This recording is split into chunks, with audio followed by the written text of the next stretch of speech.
வங்கதேசத்திற்கு எதிரான இரண்டாவது test cricket போட்டிகள் இந்தியா 7 விக்கெட் வித்தியாசத்தில் அபார வெற்றி பெற்றது. வங்கதேச அணியை இரண்டாவது இன்னிங்ஸில் 146 ரன்களுக்கு சுருட்டிய இந்திய அணி வெற்றி இலக்கான 95 ரன்களை எளிதாக எட்டி வெற்றி வாகை சூடியது. இந்திய வங்கதேச அணிகளுக்கு இடையிலான இரண்டாவது டெஸ்ட் கிரிக்கெட் போட்டி கான்பூரில் நடைபெற்றது. இந்த போட்டியின் முதல் இன்னிங்ஸில் வங்கதேச அணி 233 ரன்களை எடுத்தது. 2 நாட்கள் மழையால் ஆட்டம் தடைபட்டதால் நேற்றைய ஆட்டத்தில் இந்திய அணி அதிரடி ஆட்ட வியூகத்தை கடைபிடித்தது.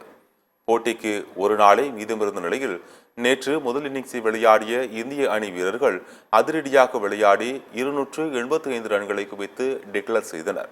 இதனால் நேற்றே இரண்டாவது இன்னிங்ஸை விளையாடத் தொடங்கிய வங்கதேச அணி 26 ரன்களுக்கு 2 விக்கெட்டுகளை இழந்த நிலையில் ஆட்டம் நேரம் முடிந்தது. கடைசி நாள் ஆட்ட நேரம் இன்று பரபரப்பாக தொடங்கியது. வங்கதேச அணியின் வீரர்கள் இன்றைய ஆட்டத்திலும் அடுத்தடுத்து ஆட்டம் இழந்தனர். உணவு இடைவேளைக்கு முன்னர் 146 ரன்களுக்கு வங்கதேச அணியை இந்திய பந்து வீச்சாளர்கள் சுருட்டினர். பும்ரா, ரவீந்திர ஜடேஜா, அஸ்வின் ஆகியோர் தலா 3 விக்கெட்டுகளை கைப்பற்றினர்.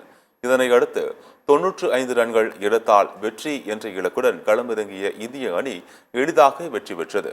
வங்கதேசத்திற்கு எதிரான போட்டியில் 7 விக்கெட் வித்தியாசத்தில் இந்தியா வெற்றி பெற்றதன் மூலம் வங்கதேச அணியை டெஸ்ட் தொடரில் 2-0 என்ற கணக்கில் ஒயிட் வாஷ் செய்துள்ளது.